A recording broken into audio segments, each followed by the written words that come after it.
It's 5 o'clock in Pirate Country, and it's time to get pumped up with the P-Man. Hit the door and hit the road. 94.3 The Game is going to get you home, and the P-Man's not holding back. Yes! Yes! Pirates win! Pirates win! Bring on the Patrick Johnson Show on 94.3 The Game. Holy mackerel! Oh, my goodness! The flagship station of the ECU Pirates.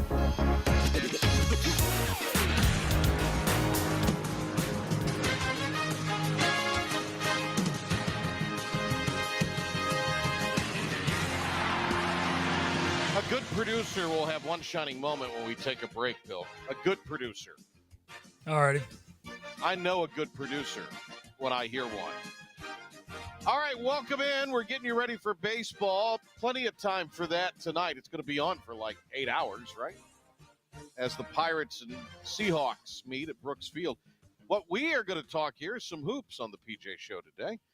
Brian Mull, our buddy who covers the scene for college basketball and for golf for various outlets. He's been part of Joe Lunardi's team the last several years prior to the NCAA tournament, and we're talking some ball with him because he's a busy man, and this is maybe the only time we can get him this week. So get him early. Get him early, baby. He could be headed to San Antonio as well. All right, Mull, great to see you. Pirates, Seahawks in baseball. Second time they're meeting, second of 3 meetings this year. And when you talk these two schools, I like that they play in sports. I like that they, in fact, I don't know if this has been formally announced, but they are going to do a home-and-home basketball. They've extended that, from what I understand, by a couple of years, as they should. No doubt. Welcome. Hello, gentlemen. Always good to hear and see y'all. The Pirates and the Seahawks should play. I mean, let's be honest. A couple hours separated here, regional rivals going back to the initial CAA in the 80s. They push each other. I think they recruit some of the same players from time to time, and the Seahawks are certainly the type of program that you want to face in the non-conference championship level, and East Carolina is making nice progress under Mike Schwartz, and we have enough games with conference expansion and just the current landscape of college athletics. We have enough games that nobody really cares about. We need more games that fans care. We need more games that fans care about. And This is a kind of water cooler game where, my team beats your team, and hey, maybe I'll get in the car and drive an hour to a road game. And it's great, I think, for both. Applaud the administrations and coaches at both places for understanding the value of a game like this is going to have some intensity like a conference game. Brian Mull is with us here. I think Norlander posted this yesterday that of the top 10 teams that meet certain metrics in the KenPom, 4 of them are all playing this weekend. This is all time. This is since KenPom started. It's a shame 3 teams are going to have to lose this weekend. No, there's no doubt. And, I've been thinking a lot about this tournament, and then I was watching some of the women's tournament last night, and you've got 3 number 1s, and then, UConn number 2 making their 24th Final Four under Gino, which is absurd. But anyway, so it's chalky, right, on both sides. And I think, what we've seen is here are these programs in the portal that had good nucleuses either returning or, in Duke's case, incoming through a very strong freshman class with 3 starters.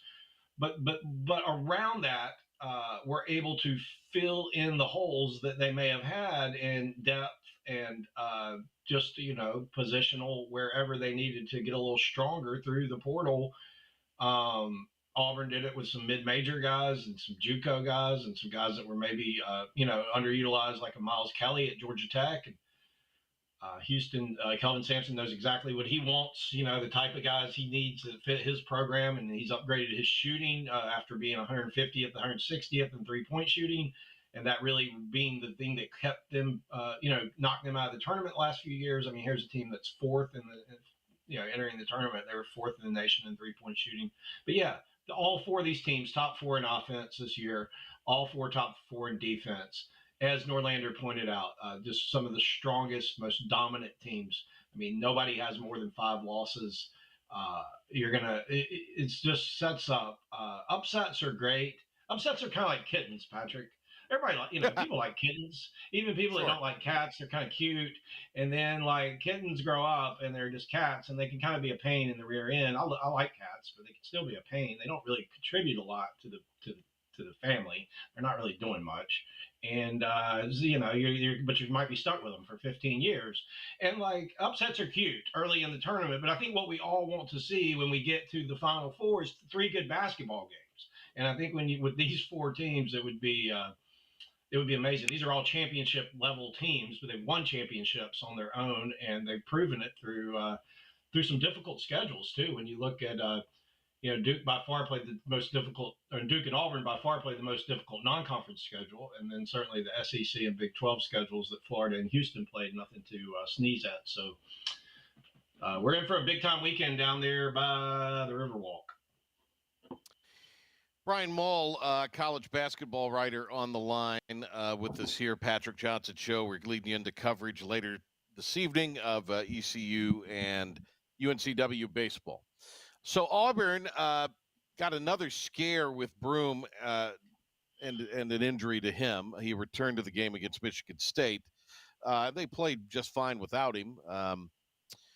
Any update as we sit here on this Tuesday on his health status, and any thoughts on the fact that this is just Auburn? Let's start with them. Anything you've heard on Broom today, and anything you're hearing as far as or just any thoughts you have on the Auburn Tigers, who you noted played one of the more challenging non-cons?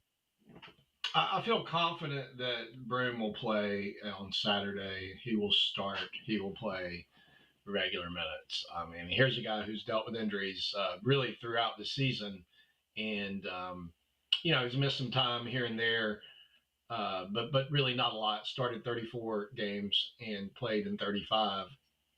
I think he's going to play. I think initially it looked really bad, but the X-rays are negative. He's probably sore. Limited practice. He doesn't need to practice. He knows what he's doing out there. He was basically playing with one arm down the stretch, and he was kind of holding his, that elbow and arm close to the other arm close to his body, but he was still able to throw some great passes and hit a 3.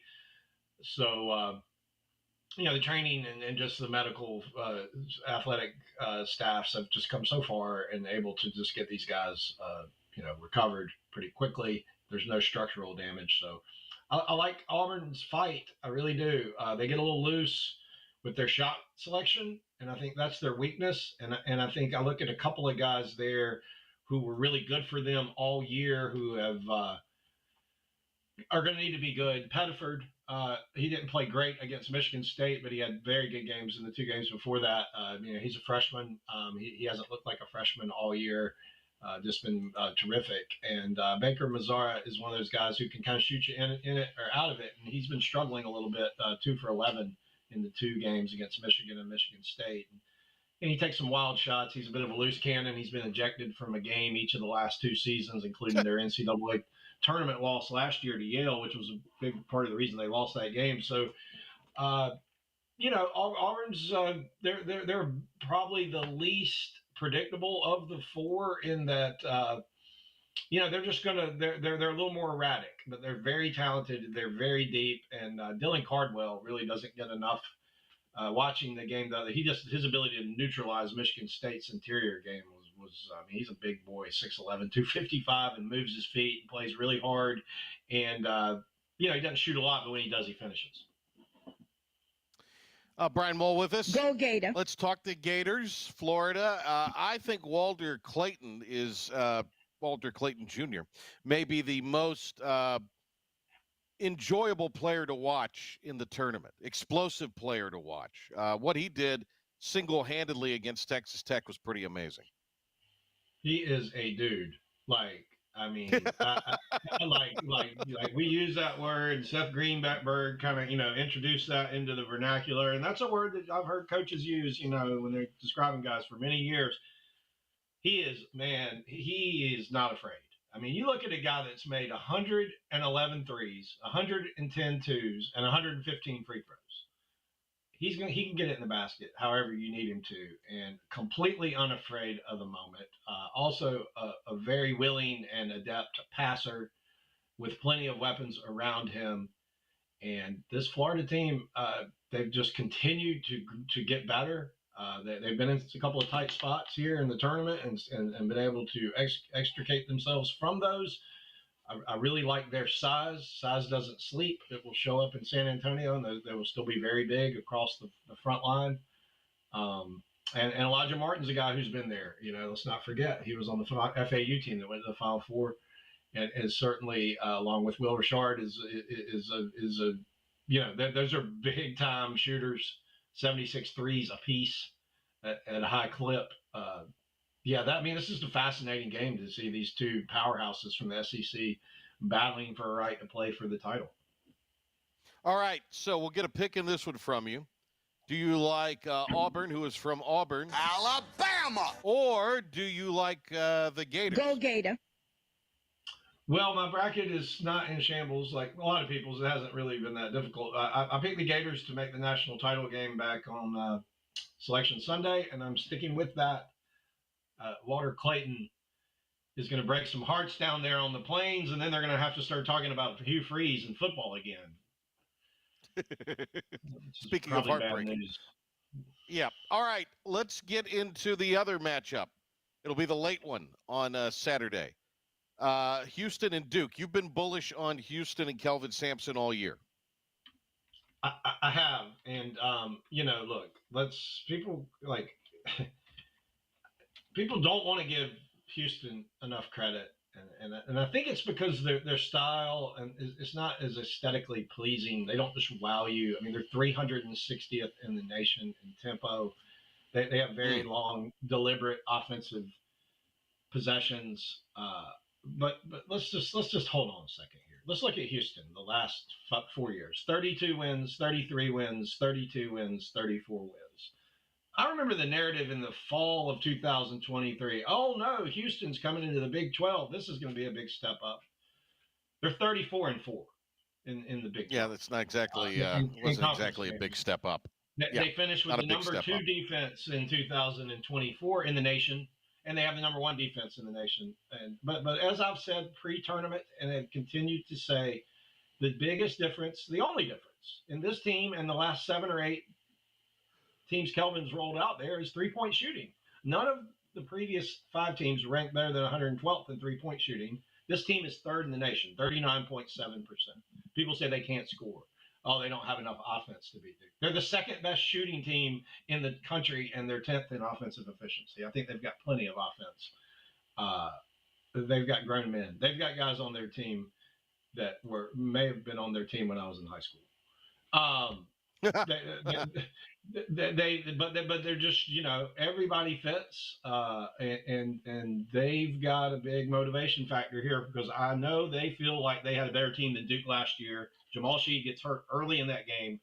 Duke finds a way to win a very, very, very ugly, low-scoring game, and I'm sure that did not set well with that program, and when the players will be reminded, if they even need to be, of that many times between now and Saturday night. Brian Mull with us here. Duke wants many possessions, but Duke defensively is outstanding.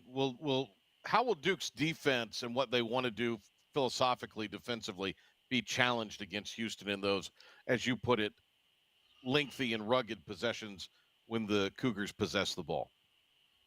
Well, if just visually against the elite teams, Duke's defensive rebounding numbers as a whole aren't bad, but when you kind of break it down and you look at the games they've played against top 20-ish, top 30-ish teams, they've been exposed at times on the defensive glass. At the 3 spot there, Knippel's not a great defensive rebounder. Proctor is not probably going to give you a ton on the defensive glass, so they can get pushed around. Malawak is, for all of his abilities to finish on offense and to just affect shots on defense. He's just an okay defensive rebounder, and what Houston does is just eat offensive glass. So I think that's huge. I think that Duke's been able to dictate the shots their opponents play pretty well all season, and I think that's the key. They'll be able to do that again against Houston. But I think the problem with Houston is their offense often starts after the first shot, and John Shire has talked about not winning enough of those 50-50 battles for loose balls, not being able to hang on to enough of those defensive rebounds. And that, to me, is what the game's going to come down to. Along with, it'll be worth keeping an eye on how it's officiated. Look, Houston's not. They don't want Duke to run around and on offense, free flowing with skill. They want to turn this into a tug of war, and feel like it's at their advantage if they do, and keep it down in the 50s or 60s. Brian, when you look at this game, who do you like and why? I feel like Duke has the best team in the country, all things considered, the ability to win at the most different styles and the most next level talent. But I think this is the worst matchup for them in this tournament. And I like Houston to win as Kelvin Sampson continues his march and finally puts the cap on an unbelievable career with a national championship. Wow. You've hurt Pilk's feelings. That's what I've been saying the whole time. That's what I said the second the bracket came out. I said Duke's going to get beat by Houston. Wow, Michael screwed this camera up. Well, yeah, what do you expect? Yeah, but yeah, I mean, that's what I had said. Look, it's easier to slow a fast team down than it is to speed a slow team up. I thought Duke did a phenomenal job not getting in a track meet with Alabama. It looked like from tip until the first media timeout, they were going to try and get in a track meet. They didn't look good. Shire told them to slow down, and they slowed it down. It's going to be really tough to speed up this Houston team. If they can somehow find a way to do it, and this game is up into the mid to upper 70s, Duke should win the game. Houston doesn't play very many games in the mid to upper 70s. I think it's easier said than done. I think Malik Brown is going to need to be healthy and play a lot of minutes, but when it all comes down, I think Cougars are going to win this basketball game. All right, so you think Mull, Houston onto the Natty? They would knock off Florida. Is that what you're? I think their experience pays off in that final game situation. I mean, just when you look at guys that have played 150 plus college games, when you look at the continuity, 8th in the country in continuity, 39th in the country in experience, and just the close, they honestly, they've had some disappointing marches. They've underachieved slightly in March, but when you go back and look at the games that they lost, I think I add up the games they were eliminated in the last 5 tournaments. I think they shot 23% combined from 3. There was a game in there where they were 1 for 20 from 3. I mean, you're not beating anybody shooting 1 for 20. So I think this is a team that, they might not shoot 50% from 3, but they're going to shoot 35 and make 7 or 8. And if they do that with their defensive skill and offensive rebounding and veteran guards, pretty good squad. You know what? Nobody's giving them enough love. Not the media or Vegas. So I'm obviously biased here, Brian, but is it a little crap that Houston got to already play in a football stadium and none of the other 3 teams have? I mean, when you go back to the years where they used to play the regionals in football stadiums, remember how bad teams shot? That's why they moved them back to basketball stadiums. But Houston's already played 2 games at Lucas Oil Stadium. All these other teams have been playing in NBA arenas. No, it's a great point, and I was so grateful to watch games last weekend in basketball arenas. Just everything about it is better.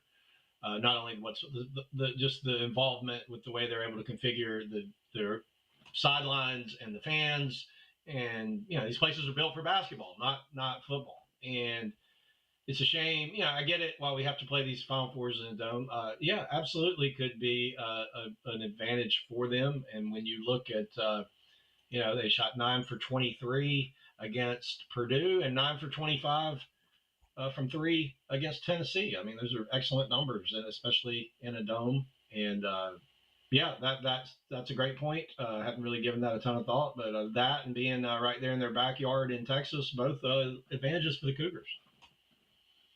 All right, let's hit a break, Pilk, and when we come back, I want to ask Brian about some situations with the transfer portal and more. Brian Mull joining us here today, leading you into baseball coverage. A timeout. We'll come back and have more of the Tuesday Patrick Johnson Show.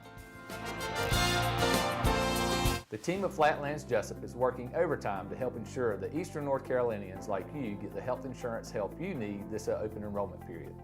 New legislation passed, meaning more people than ever qualify for affordable coverage. Let us help you today. Are you ready to tackle those yard and garden projects? Come by East Carolina Tractor and Fleet, your local Coyote dealer, and check out their great selection of residential and commercial Coyote tractors. From zero-turn mowers to compact tractors to skid steer loaders, they've got you covered. Some with 0% financing for qualified buyers. Stop by your hometown Coyote dealer, East Carolina Tractor and Fleet, across from the Pitt County Fairgrounds, or online at ectfleet.com. East Carolina Tractor and Fleet. We dig dirt. Big tax credits are back. Get a 30% tax credit, up to $2,000 off your new Mitsubishi electric heat pump install. Let Comfort Master help you take advantage of the tax credits with a qualifying Mitsubishi electric ducted heat pump or non-ducted Mitsubishi electric mini splits. Mitsubishi electric mini splits are ideal for bonus rooms, garages, or sunrooms. If you need a new HVAC unit, call Comfort Master today. Call Comfort Master. Call Comfort Master. The best burgers around. Everyone loves a thick, juicy, and fresh burger. Tiebreakers in Greenville, plus the all-new Tiebreakers in Winterville. Do real burgers better than anybody. So don't just go to any burger-themed restaurant chain. It's time to break the chain and eat local. Tiebreakers, real burgers at its best. Everybody loves burgers. You know what the problem is with standard belts? Usually you have to choose between too tight or the opposite, too loose. But with Anson Belt and Buckle, you don't have to choose. We got rid of the holes and instead have a track system designed for micro adjustability. That way you can enjoy a perfect fit every time. Anson Belt and Buckle. Find your perfect fit today.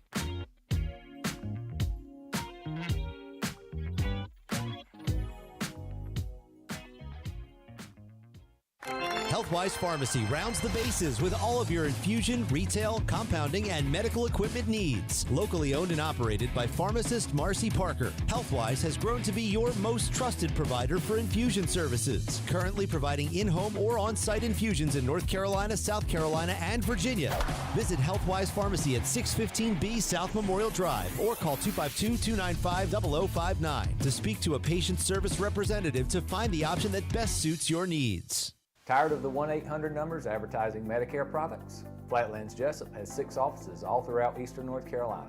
Get face-to-face help from our local award-winning licensed team. Stop by today. Flatlands Jessup, your whole world covered.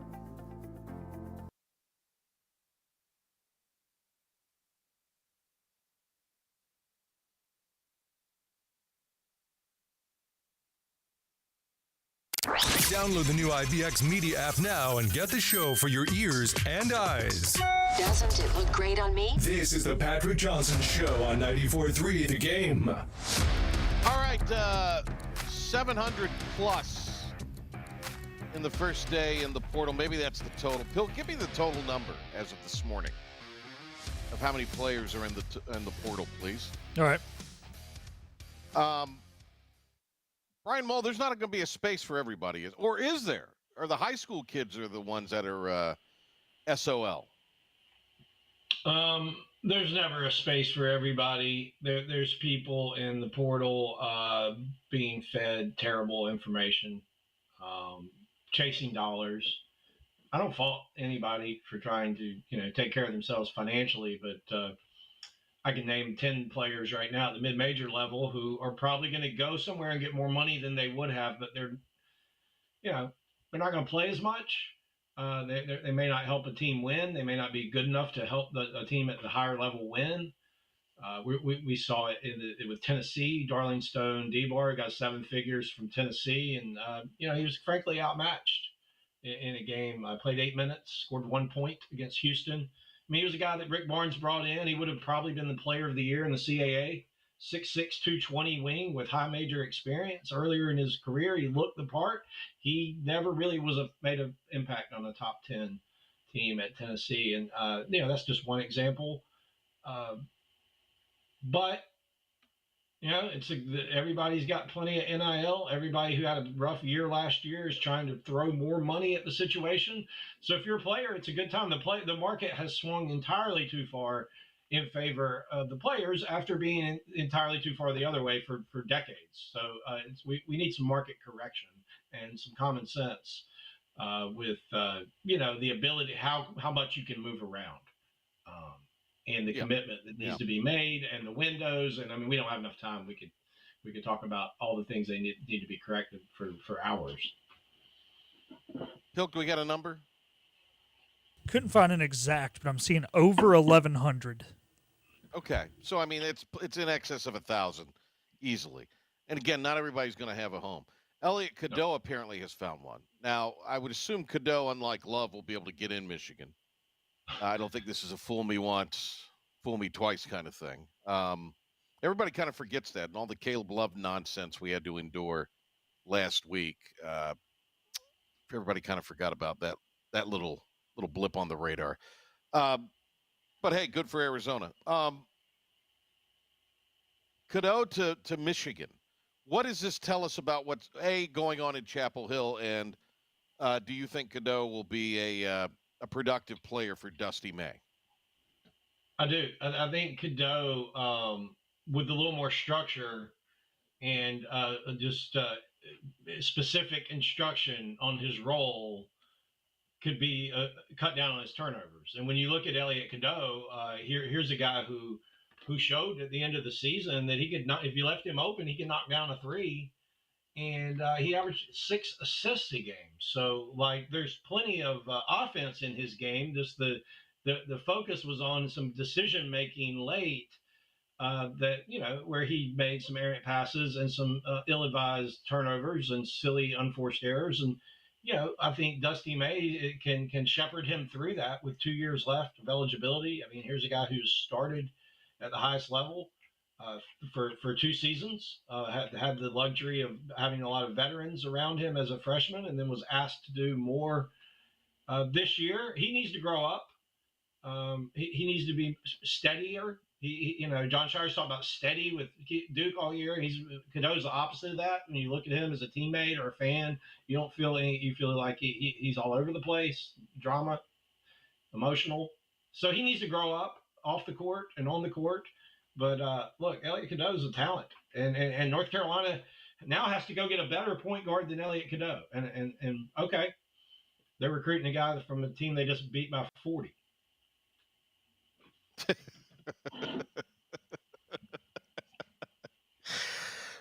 Hey, they got a GM though. Finally.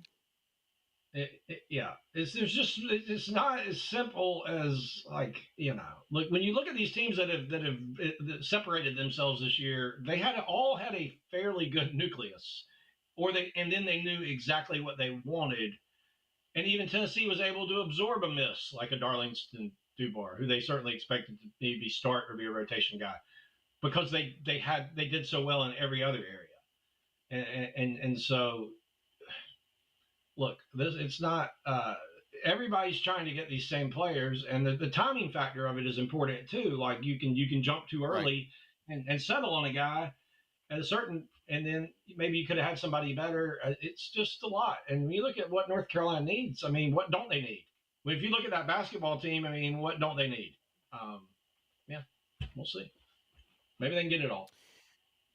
Brian Mull with us here. Let me ask you a little bit about Ross Hodge. He's leaving North Texas to go to West Virginia, and I assume you can have success at West Virginia, undoubtedly. And Hodge is used to flying all over the country, so that's that shouldn't be a problem. I don't know if this was the last straw. It just seems coincidental, but they had to move their NIT game to Oklahoma State because of a faculty luncheon in the arena. And so, I'm just sitting there thinking to myself, I'm sure, and then, it's announced that same day he's leaving. So, I mean, if he were we've dealt with Ross Hodge the last couple of years. Great guy, smart guy, has a plan, has a system and a core set of beliefs, and yet is adaptable to today's game and today's landscape more appropriately. I think it goes to show you that even in the American, The hoops has got a long way. We talk about what the American needs to do to get more in bat. Well, first of all, one of your premier programs doesn't need to be moving an NIT game so you can have a faculty luncheon. You think No. Memphis would be moving a game out of the FedEx so the faculty could have? No. It's embarrassing. It's terrible. It's a slap in the face. I mean, your local high school, you would expect more from them. And I think if you look at Ross Hodge, okay, here he is, 2 years, long time, guy there with McCaslin, and then 2 years and 27 wins this year, 69th in Ken Palm. He's going to have to rebuild his roster. In the 10th best conference according to Pomeroy's ratings. And he's going to have to rebuild the roster at West Virginia, but he's got a lot more money to do it, and he's got a lot more leeway to get into the NCAA tournament, even if they got hosed this year. And it's a step up in competition, but like he's looking around and saying, well, there's no guarantee I'm going to be able to sustain this here if this is the way they're treating me. So I'm going to go take one of the harder jobs in the Big 12 and in the P4 and see what I can do. I believe in this system. McCaslin has proven what it can do at Texas Tech. And, it's just going to be the nature of the business where just like the players are looking to move up, the coaches are because of the immense difference in resources, i.e. Let me ask you this. What cash money. Yeah. What happened with Willard at Maryland and him going to Villanova? I think Kevin Willard thinks a lot of himself as a coach, and he's done a fine job.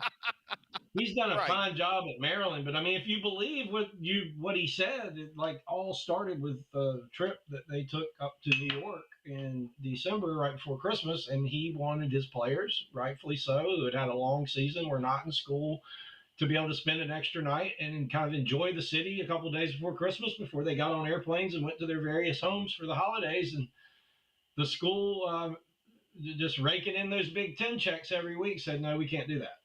And it burned him up to the point where he spoke about it publicly and questioned the leadership. And there's some leadership changes there. And Maryland's just been confused ever since they left the ACC. Let's be honest. It seems like they're always in turmoil up there one way or another. Gary Williams ain't walking through that door. He's just trying to stay one step ahead. And it's tough to turn down a job where it's been proven that if you have, you can win at the very highest level. So, just a weird deal there for Maryland all the way around. Is Buzz Williams going to Maryland? I've heard that, and I keep hearing that, but I don't know. If that's been bandied about a little bit. I don't know. We'll see. If I'm Buzz, I'm maybe staying where I'm staying. Yeah, I mean that's just me. Yeah, I mean you can finish 14th in the league and get in the tournament. Right. Yeah, you don't even have to. As long as you don't finish in the bottom two, you're in the tournament. That's what we know now about the brave new world. All right, Masters next week. Are we going to get you next week? I would hope. Okay. Oh yeah. I will be happy to come on and chat about the little invitational down there in Georgia. Which day do you want to come on? Pilk, which days do we have? Can we get him on Wednesday? Mull, can you do Wednesday? Let's do Wednesday. All right. Pilk, are you good with that? Sounds good. All right. The great Brian Mull next Wednesday, talking the Masters. Early favorites before we go to break or go to Pilk here for an update. Early favorites, Masters. Well, I mean, it's bad news for the field that the guy who's won 2 of the last 3 was hitting iron shots and making putts as well as you can do it last Sunday, and Scott Scheffler. So in a field where I was having a hard time identifying a favorite, Scott Scheffler looks like he could just keep racking up the jackets. He and Rory will be at the top of the board by a wide margin, and I know that brings you pleasure.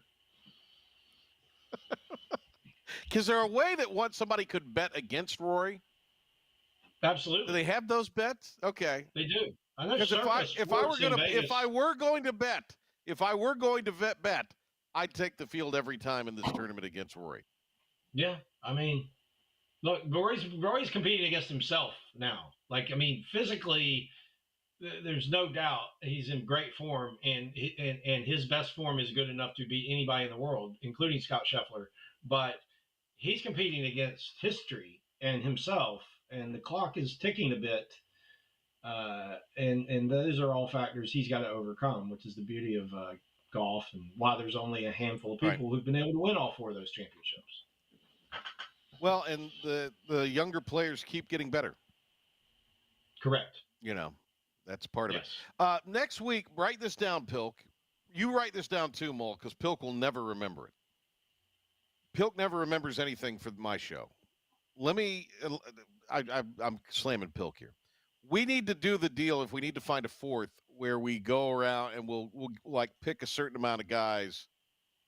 What is it called? Where you take, and then we'll just do a little draft. We'll do a little draft. How about that? We'll play fantasy golf. How does that sound? We'll play some fantasy golf next week.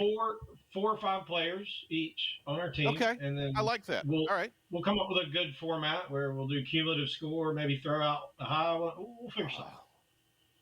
All right. Who's a good 4th on this? Do you guys have a good 4th on this that we can include? Pilk, anybody from our sports family that we could include? I'm trying to think somebody who knows golf. I mean, Joey football, but the problem is it's so hard to get him. Can we get McGinnis? Right. Ooh. All right, let's work on that. Can you help us work on that to get McGinnis to come on with us? I will reach out to him. Yes. Okay. Absolutely. ECU golf, boy, McGinnis, Mull, P-Man, and Pilk. I'd have to step my game up. This would be fun. Would be big. That would be a lot of fun. All right, I'll text McGinnis today. You text him as well, Mull, and see if we can work on him. Actually, you reach out to him, Mull. He'll respond to you. That foursome could have that foursome could have fun in the daytime and the nighttime. It could. Well, 3 of those 4 could have fun in the nighttime. Patrick goes to bed about 7:30, so I'm checking out. We'll wake him up. I've been out with Mull a time or two. You're awake. Trust me. You're wide awake. Your eyes are wide open. You see a lot of things. All right, the great Brian Mull. Thank you, buddy. All right, thanks, guys. Enjoy the games. Everybody have a great weekend. See you soon. All right. Sounds good. There he goes, Brian Mull. What a world. What a world that guy lives in. I love this idea for next week, don't you? I do too. All right. Do you want to do an update when we come back, I guess, and then just lead us into baseball? Yeah, I think that's the best way because we've only got a few minutes of actual content left. So we'll go to break. All right.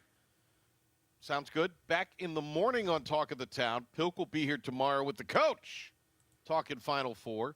And I'll be on ESPN Plus tomorrow afternoon. When we come back, Pilk gives you an update and we get you ready for baseball as ECU takes on UNCW. Hey, it's Jim Wells again with Wells Roofing and Gutters here in the beautiful community of Lindale, Bedford. At Wells Roofing and Gutters, we believe in quality first. And that's why we use CertainTeed shingles, which are manufactured in Oxford, North Carolina, a local company. In the event you ever do have a claim or a problem with your roof system, they're local and they come and take care of us in a timely manner. We could leave off some accessories and we could certainly save money, but we believe at Wells Roofing and Gutters in installing the correct way per manufacturer requirements, and we warranty your roof both in-house and also with our supplier, who is CertainTeed. For a job Wells done, no shortcuts taken, and a good quality job on your home, give us a call today, 252-227-8403.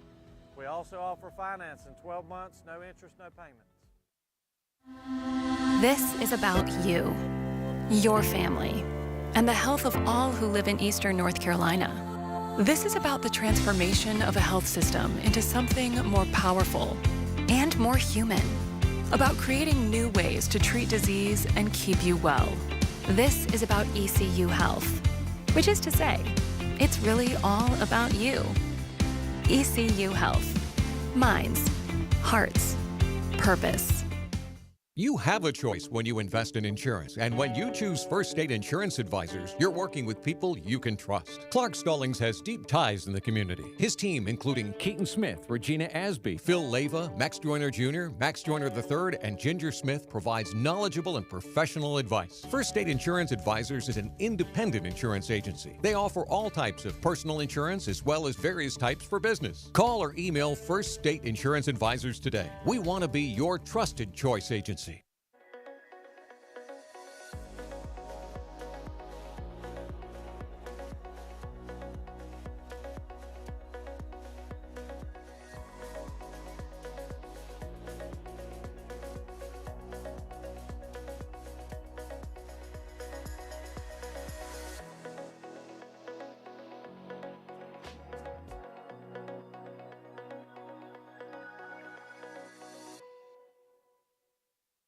Other restaurants claim their food is fresh and fast, but are they friendly? At Moore's, you're treated like family the minute you walk into their doors. With locations in Winterville, New Bern, Swansboro, Morehead City, and Jacksonville. We've been practicing what we preach since 1945. At Moore's, our barbecue is slow cooked and smoked over real wood daily until it's so tender it's falling off the bone. Combined with our fresh chicken, cooked to order seafood, and homemade fixins, we're sure you'll agree. If it's not Moore's, it's less. Philip Pilkins here with your 94.3 The Game Sports Flash Update and Pirate Report. If you haven't had enough college basketball, the college basketball crown rolls on. Oregon State and UCF about to get tipped off in the first round of that, followed by Colorado and Villanova, and then Tulane and USC. NIT semifinals tonight, North Texas, UC Irvine, game 1 at 7 on ESPN, followed by Loyola Chicago and Chattanooga at 9:30 on ESPN2. Speaking of hoops, the Hornets get a win last night. They defeated the Utah Jazz. That is the only 19th win of the season for Charlotte. They'll be back in action Wednesday when they travel up to Indiana to take on the Pacers. We got college baseball for you right on the other side of this timeout. It'll be East Carolina and UNCW with Coach O and Dylan Johnson on the other side. Stay here, 94.3 The Game.